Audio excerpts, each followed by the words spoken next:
Hey guys, this is Jake from the Catnap podcast. If you enjoyed this episode, consider subscribing to the SideCats YouTube channel. Thank you for watching and enjoy the episode. Hey guys, this is Jake and my co-host Brandon, America's two sexiest gamers, and you're listening to the Catnap podcast. On this week's episode of the Catnap, we're going to be talking about Destiny, Valorant, PlayStation 5, some new games from the PlayStation 5 reveal event, and Star Wars Rouge Squadrons, along with the EA Play event coming this Thursday.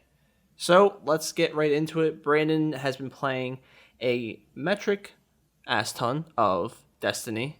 What is the new update called? Season of the Arrivals. Right, and it's what is it? It's not the last one, is it? Nowhere near the last one. I didn't think so. No, they're not making a third game for a while. Is it It's a raid, right? No, they just released a dungeon in this most recent expansion. So the raids are like the big kind of raids are big 6-player like. That's what I thought. Like basically puzzles with a big boss semi way through, and then at the end, and then like a few jump puzzles on the way through, and then the dungeons are way smaller, 3-man teams. Basically the same, just less convoluted. So And this one was just a dungeon. So yeah, this one, it's like leading up to the big DLC in September called Beyond Light, which is gonna be fucking nuts. If you haven't watched the Bungie like reveal event videos, you should totally go watch that, because me explaining it's probably not going to do it any justice.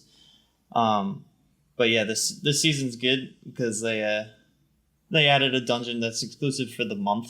So if you don't do it now, you probably won't ever get to do it. So people that are still playing, like me and a bunch of other buddies of mine, it's nice to get like treatment. You know what I mean? For actually playing the game, instead of them just putting stuff in it and just keeping it there. So it's kind of like a I was there type deal. Yeah, like were you there in fucking what month? June of 2020? Yeah.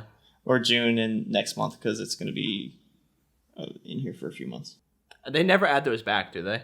I mean, we haven't really had a situation like this before. Everything they've put in, like dungeon-wise, they've kept since now. Like even like the Whisper mission, which is like forever ago, to get the Whisper of the Worm sniper rifle, like exotic, that's still in the game. You can still play that. But This is like the first time they're doing that big of like, or not big. It's just kind of like they're putting it in and then they'll take it out. They're actually doing a bunch of that now, because since the game's getting pretty big, it's getting close to 130 gigs of space. Jeez. They're gonna start taking stuff out of the game and then putting in the newer stuff. So a lot of original base games getting removed. What's the community's reaction to that gotta be like? Is that like, I imagine they're up fine to this with it. point, really? Because they haven't taken stuff out before, but now that they're taking stuff out, I guess that's kind of a cool way to bring the community back in. Like, oh, gotta get back in during this time just to do it, just so I don't miss out on it. Yeah, I think that's what this is right now. Everything's just leading up to the big bang, which is September. So, right. And that's like the big trade-off. Like, so everyone's been wanting this one thing ever since Destiny 1, and that's darkness subclasses, where you fucking use the darkness, because the game's basically just like light versus dark, like the very common trope in almost anything. But like this one, you get to hone it and use it against the enemies too, which is fucking sick. Everyone's wanted that. That or a new enemy type. We haven't gotten the latter yet, but we're getting the former. So that's what everyone's excited about. Do you think, or like the way that the dungeon sounds, it's kind of like would you say it's like a hidden way to just start leveling people up for this big event? Or is it like it's good enough content that even if you aren't looking forward to the next content, this content on its own is good? Like it doesn't feel like it's like a sneaky way, but like, listen, you guys are gonna need to level up. Here's a little something just to do that. It's like it's actually good standing on its own. It's excellent standing on its own, but the thing is that there's kind of like a entry point you kind of need to hit, because the game plays based on like power rating. So this season you would have started at like 1,000, but you need to be like at least 1,040 to get to the end, and everything goes up by like increments of like 1 or 2. So it takes you a while to actually grind up to be able to get there. Can you buy into a certain level? Like after a while, World of Warcraft was like if you buy the new expansion, you'll get one level 65 character. Is there something like that in Destiny or no? Yep. That's There is? what I was about to say. Like you can just auto level up your character to have your guy have 1,000 rank gear, and then the season now that's basically where you start at, and then you want to get up to 1060. That's like the cap basically for armor, and then after that you can use the artifact to go up to however high you want if you grind the game out. But you can't buy into the highest level possible. Only what the starting point is. Base entry, yeah. Okay. And could you say you have a character that you started maybe like a couple weeks before this event, and you just didn't get it there in time? Can you split the difference and level that character up the rest of the way? No, there's one single price to get to that point. Okay. Yeah, no. But it has to be like a fresh character. It can't even be one that you started. It can be one that you started. You've played Destiny since the first one, it's even like from the start then? Yeah, I played beta of the first game. So what was something like that in the first Destiny where you could buy into a higher level character? Yep. That was definitely a thing because the way the game works is that it just keeps getting higher and higher for every expansion. Yeah. So people just coming into the game are going to be like, well, these guys are just way out of my league. Mm-hmm. And so they might spend a little bit extra money just to catch up. How do you care about anything like that? Or? No, I don't care. I mean, if people want to spend money on a free to play game, fucking do it. This game's free. So yeah. I mean, a lot of it's locked behind expansions, sure, but that's how they make the money. So whatever. With if it was, well, it was paid to play. Yeah, it was for a while, and that was still an option, right? Like paying to have a higher character. So I feel like, I don't know. I remember when they added that to, I guess it was Battlefield 4, you could max out all the character classes and have all the stuff from the beginning. So you would see like level 1 or 2 characters, or level 2, 1 or 2 players with all the stuff unlocked. I remember when they added that, it was a very weird moment. I think the community, I don't think they were the biggest fans of that, on top of how EA already is with microtransactions and stuff. I feel like they were kind of against that. I don't know. For me, I like that leveling up process. I feel like we've lost a lot of that in gaming now. We don't really level up 1 to 10 and get all the guns in between anymore. It's kind of, here's everything, and you pay to get skins and stuff like that now. Well, the thing is, in Destiny, you don't pay that and then they give you all the good shit. You still have to get the good stuff. You have to play to earn it. Like, they give you, like, rare armor, which is, the tiers are, like, common, rare, legendary, exotic. So you get shit gear, but you're on power. So they're not giving you everything. They're just getting you up to the point in which you can damage things. Because if you're too low, you'll just get shit on, and you can't kill it because it's just like, nah. Is there anything in between now and that next event? What's the next one called? Beyond Light. There's nothing in between that. So the way these expansions work is that it's weekly. So the first week you have the week to grind out the stuff that's currently in it, and then they'll continue the story onto the next week. So it resets every like Tuesday. Okay. So you'll just have more and more shit to do every Tuesday. Do you see yourself playing every single time they reset? Yeah, I see myself playing every Tuesday. I don't know if I play every single day until then, because sometimes it gets a little boring. Last season's was really grindy, but they're starting to learn from their mistakes. So something we've both been playing, on top of you playing Destiny, obviously, is Valorant. It came out 2 weeks ago now? I honestly can't even remember. I think it was.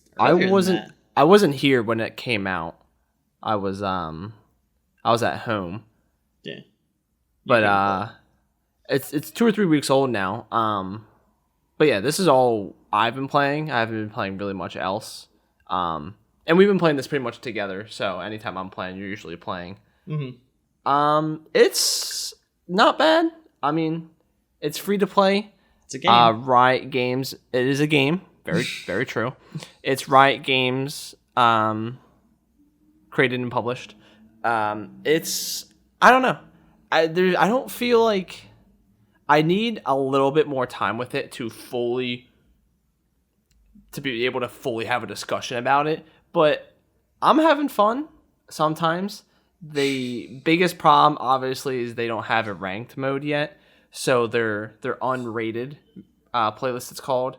You're just matched up against anybody. I assume it's just best connection and lowest ping possible, and you get filled into a 5v5. But yeah, for being a free to play, I see the potential in it. There's definitely a lot of work to be done.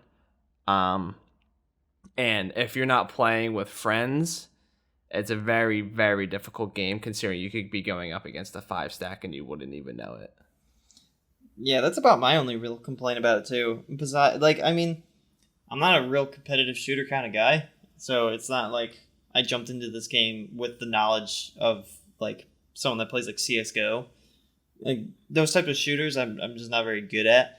I'm starting to get a little better though, but at the same time, a lot of people are just starting to play this game just like me. So I'm kind of running into a lot of newbies, if that's the correct term. There's people that fucking walk out into the open with their abilities and and all this other shit. I see myself slowly getting better at it, which is good. And it's good to just like grind out one character because then you'll eventually get really good with what they have, and then you can make plays.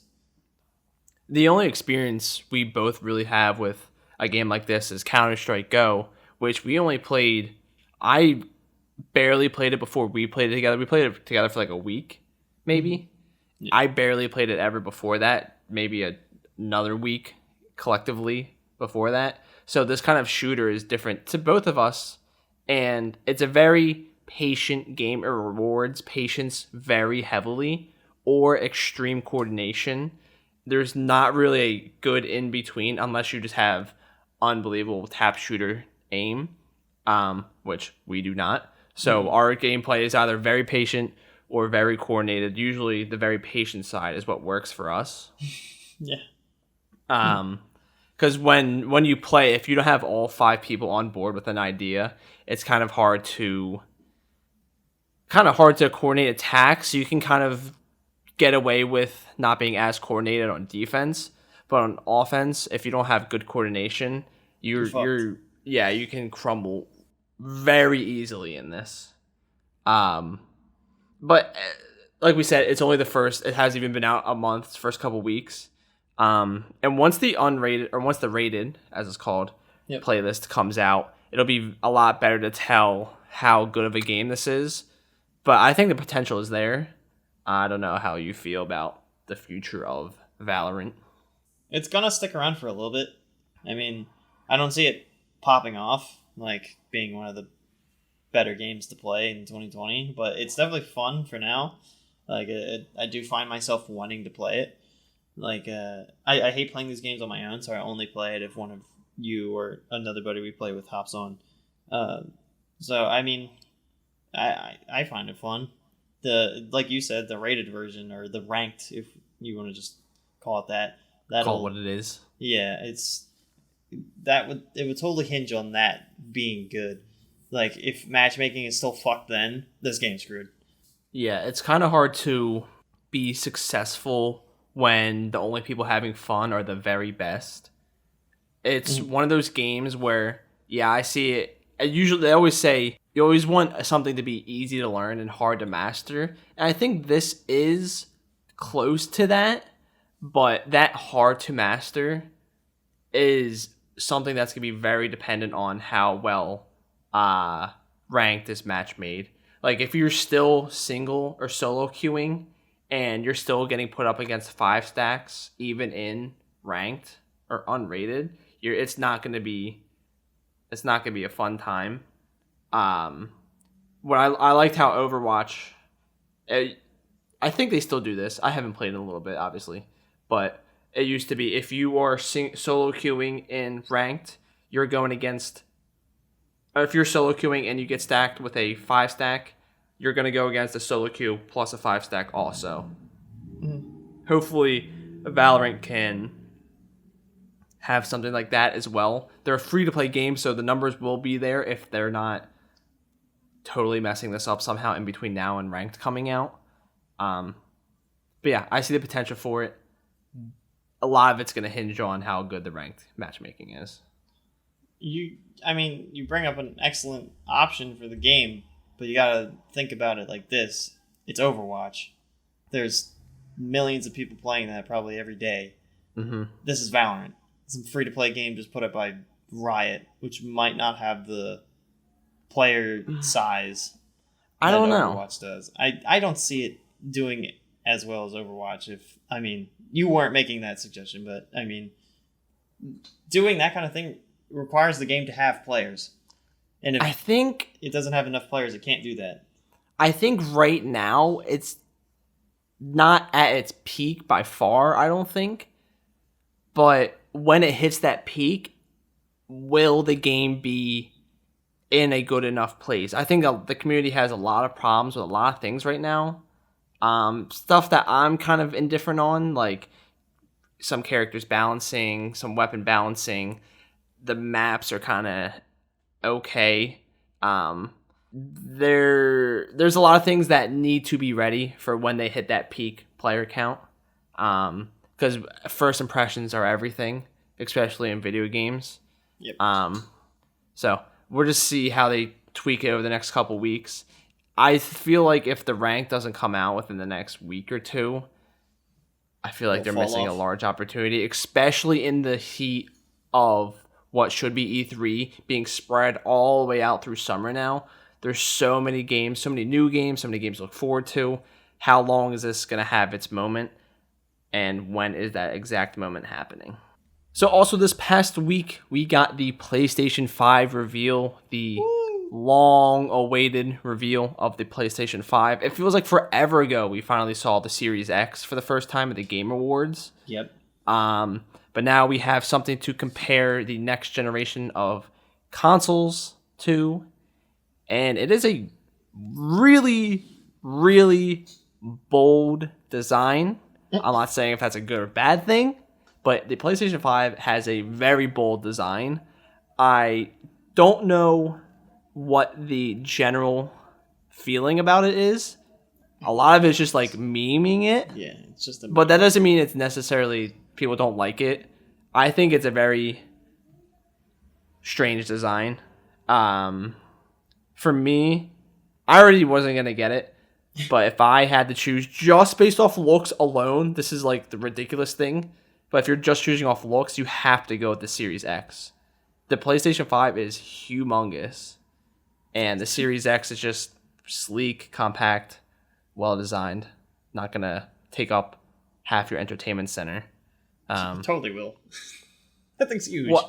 But it's not like a weird design, though. It's just a black square. Right.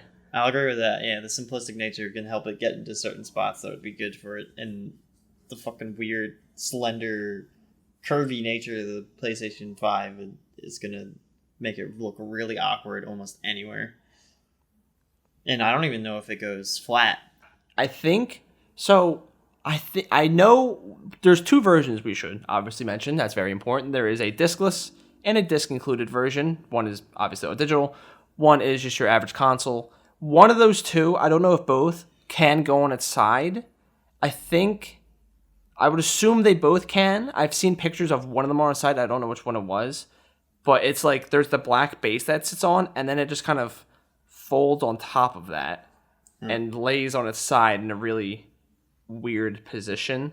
But it needs the stand. It was on the thing. Ew. So there's still that stand that it's on. It's still, that thing needs to still be there. I don't really know if it like locks in or something or somehow. Probably locks but it's still there. So if it does lock in, that would mean, in theory, on one of the sides of the PlayStation, there's like something that it like goes into. Some notches. I'm not sure. I don't think there is. So I don't know. It does go on its side though. I would assume the digital one definitely does. I don't know if the console or the disc one also does. I would assume they both do. On top of the console design, we also saw a lot of games. What kind of, any game that you were like, damn, need that game right now? Give it to me. I don't think this is a full game. It is not a full game, but Spider-Man Miles Morales. It is an expansion for the first one, but still, I think it's probably one of those bigger expansions that's basically just a whole nother game without making a whole nother game. They just basically used the same sandbox that they created for the original game and just created a new character model for Miles and then just replace them to make it basically a new game. I think they are calling it a standalone, similar to the Uncharted Lost Legacy. So it's not like a full game, but it is a different game to the PlayStation 4 version. So it's not like a remaster and then that's included, or it's not just like a DLC. It's just a standalone story. Mm-hmm. I imagine using all the same stuff from the PS4 version. Right. But it's only for PlayStation 5, I believe. So if you want to play that, you need to upgrade to the PlayStation 5. I hate that. Which is a very weird thing to do in 2020. They have a lot of that. The new Ratchet and Clank is PS5 exclusive too. Yes. Like, I'd totally play that. I grew up on Ratchet and Clank, but I'd play that on PS4. So, this puts the consumer in a weird market this year. If you didn't have Xbox already, you could, in theory, get a One X and not the Series X and play all the games that are coming to the Series X that are Microsoft owned. Anything Microsoft will be playable on every Xbox. Right. Or are you going to get the PlayStation 5 if you didn't already have a PlayStation 4 and only get the next games, not anything from the PlayStation 4 generation? Like, there's like a weird kind of where are you going to fall at this console generation. I don't think either of us are getting either of the new consoles. There isn't really a strong reason to, unless we really wanted to play a PlayStation 5 exclusive game. But pretty much we're PC gaming from here on out. But we do like seeing new games. That's something we can take away from pretty much every press conference. Something that I really liked. There was called The Little Devil Inside. It's kind of like to me it looked like a 3D Limbo or Inside. I think maybe the game's just called The Little Devil. Something like that. But it looks like the studio Playdead games, they made Limbo and Inside. It looked like a 3D version of that. Right. And that's my kind of game right there. That really caught my eye. But there was a bunch of other good stuff too. Resident Evil 8, Demon's Souls Remake, Ratchet and Clank. A lot of good stuff at the PlayStation conference. Anything else you want to talk about from there? I mean, I want to go back to the exclusivity type stuff. We are in a situation right now where layoffs are like as high as they've ever been. And people are struggling to be financially stable in these current times. And I find it weird that PlayStation would push out a whole new console and then force you to get that new console with exclusivity. Like, Xbox has it down to a T in letting you play new games on older generations, or older games on newer ones. Like, I just find it so stupid that they would force this like right now. Mm-hmm. You know what I mean? Yeah. Like, it's not. I feel like I don't really feel like anything. I'm just a little annoyed. But other than that, like, I don't think they really thought that out. Like, maybe it was just too late for them to try to port them to older consoles. I don't know. At this point, like, they were like, maybe they're just like, hey, we need to get this out there now. We have this reveal event. We've been saying it for a while, so let's just do it. Maybe they'll take it back and be like, okay, let's port these to the PlayStation 4. But right now, I just find it weird that they would make you, like, if you wanted the game that you've wanted to play for a while, by putting the original game on the PS4. Like, I'm speaking strictly for the Miles Morales thing. If that is true, that it's only for PS5, that kind of fucking sucks. Yeah, and we don't even have a price for any of the new consoles yet, which is very interesting to me that PlayStation didn't show a price at this last event. Obviously, there's still a long ways out until it does come out, but that makes me think that that price might be possibly up there for Xbox's event in July. I think we're going to see a price. I would think I would be surprised again if there isn't a price at that event. There'll be a price. I don't know. I feel like there would make sense to get ahead of that, let people figure out their money, how they're gonna get that if they want to upgrade this year. Mm-hmm. But yeah, it's I don't know how PlayStation hasn't figured this out yet. Xbox, you can play Xbox original games on the Series X and anything in between for the most part. How PlayStation hasn't gotten that down the same way Xbox has is surprising. I guess we'll wait and see what the actual end result is for both consoles this fall. As we get closer, we get hard release dates and price points and full specs of everything. It's not really feeling like a console battle or a console wars anymore. It's kind of what do you want to play and where. Do you want to play every Xbox game ever created from the original to now?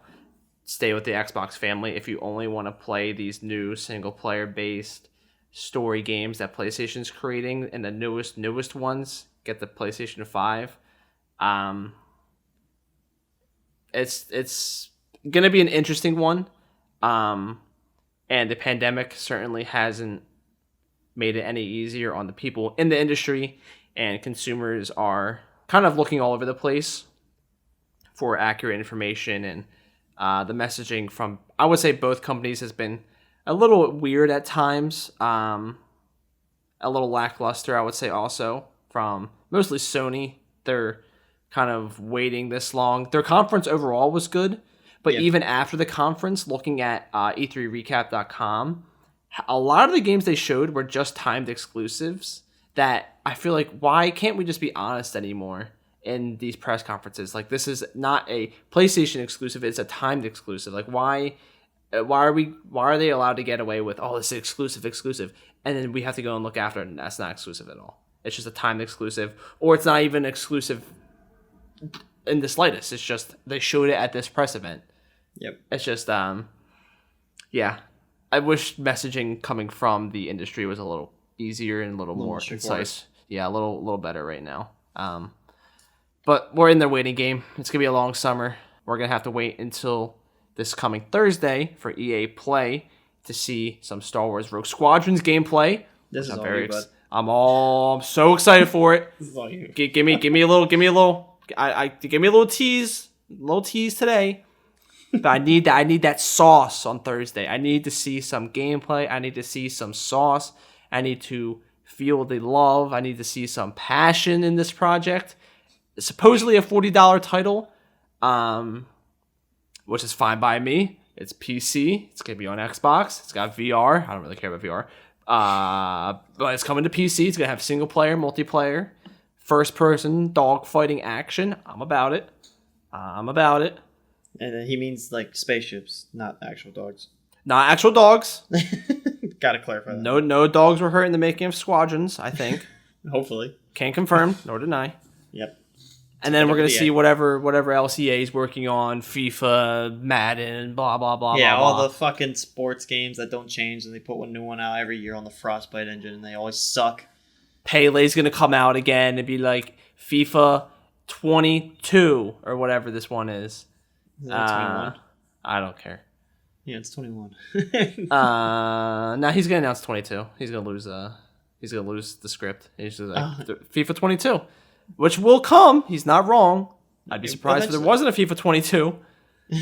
I have no predictions or no hype for this EA event other than Star Wars. Anthem 2.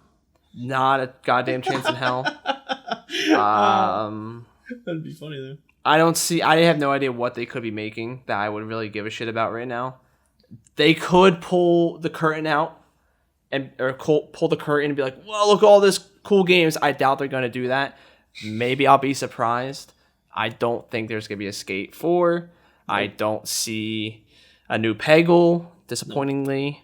Nope. I don't see anything good. A new Plants vs. Zombies I don't even see. Man, they're dropping the ball. Any other EA games? Anything possible here? Another Battlefield game. Battlefield. Yeah, that's right. Yeah, we'll probably see Battlefield. That's the only other game I would be excited for, I guess. Maybe they'll show a little bit more of that the other Star Wars game they were talking about with Respawn or whatever. Or wait, no. That already came out. I'm an idiot. I'm an idiot. That game came out. What have I been doing? I played it. I beat it. Maybe I doubt there'll be a second one. I mean, there Maybe might they'll be tease something another from one. it there. There might be DLC or something. Yeah, that's what I meant. That's totally what I meant. Yeah, I don't know if there'd be a second one, but... Yeah, Respawn will probably tease something else. What's that called? That's called Fallen Order. There you go. Jedi Fallen Order. I can't believe I fucking forgot that it came out. It's been so long since I've seen that conference. What the fuck am I doing? I haven't played that yet. It's very good. It's Star Wars Dark Souls. You'd love it. Yeah. But yeah, maybe they'll see something else from them. Because that game's fucking huge. Yeah, I could see that happening for sure. For a final segment of the podcast, I have a list of questions numbered between 1 and 10. Brandon will choose a correlating number, and we will answer that question. Brandon, give me a number between 1 and 10. This better not be difficult. 7. Number 7, what is the first anime you ever remember watching? Oh, Evangelion. Really? For sure. Yeah. Actually, it's a funny story. So I used to do church groups, right? Like the youth groups. Mm-hmm. And there was a guy that used to lead one of the church groups.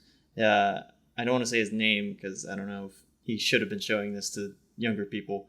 But like, it totally wasn't his fault. He loved it. He grew up on it. But fucking one day there was like a sleepover, quote unquote. Like we just stayed at the church for a night. And he put that on. And I remember watching the huge mechs fucking fight each other. I was like, dude, this is fucking sick. All right? I fucking love more of this. I need more of it. And ever since this day, I've always looked out for new Evangelion movies, watched it when it came to Netflix, and all that type of shit, dude. Fucking love Evangelion. What was it played on? What, he showed it on? A VHS? It was a DVD. Oh, really? Okay. Yeah. It wasn't that long ago. All right. I'm just asking. The first, I guess, I would remember watching, depends on what your qualification of anime is, would be Pokemon. No. You don't think that is? That's so, like... American from Japan, though. It is from Japan, but like it's bigger there than it is here. It's huge here, but it's bigger there. I know, but I mean, if you want to classify it as that, then I don't know. Then, I mean that's let's go with like hardcore Japanese show. Like you've watched Evangelion, like no. You know, no? Well, I know what it is. I haven't watched it. Like some weird wacko shit like that. Man, first anime. I actually don't even know what it would be. Your Lie in April was pretty close, I think. I remember you talking about Food Wars. I think I watched Your Lie in April first. I didn't really watch anime growing up. So I got into it pretty late. I think it might be, if you don't qualify Pokemon, unless I'm missing anything, I guess Your Lie in April's got to be pretty close to my first one. Unless I'm just completely missing something. But I think that's it. And I only watched that 5-6 years ago at this point. I don't know if there's anything else I'm missing. A lot of it's American produced. Americanized. Yeah. No, I mean, if you even call that anime, depending on what I consider Pokemon that now. I don't know. Like, it's like so... I don't know. I don't associate it with Japan. Recently, it's been more anime-like than ever before. They've changed up the art style, and it's more anime than... I have seen that. It's like more anime than it's been. Version or whatever. Yeah, and then whatever the subsequent version of it, I can't remember. But yeah, I guess Pokemon, if you don't consider that anime, I guess it would be Your Lie in April. I can't think of anything before that. Yeah, that's kind of like far back to think though. And like maybe we like saw an anime like forever ago and just like forgot. Like I used to watch Adult Swim sometimes, and they definitely play anime on there, like on Saturdays. So I might have watched something on there before, but I don't know. Yeah, I never watched it really. What, Adult Swim? Yeah. You were dead by then. Probably. I was tired. I had to get up early the next day. So that was our Q&A for this week, and that's actually all we have for this week's podcast. Brandon, where can we find you on the internet?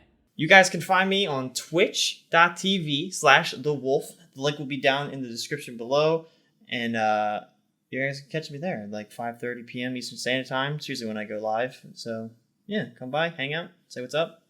All my links will be in the description down below as well. MLGJG on pretty much everything. Twitter, Instagram, YouTube.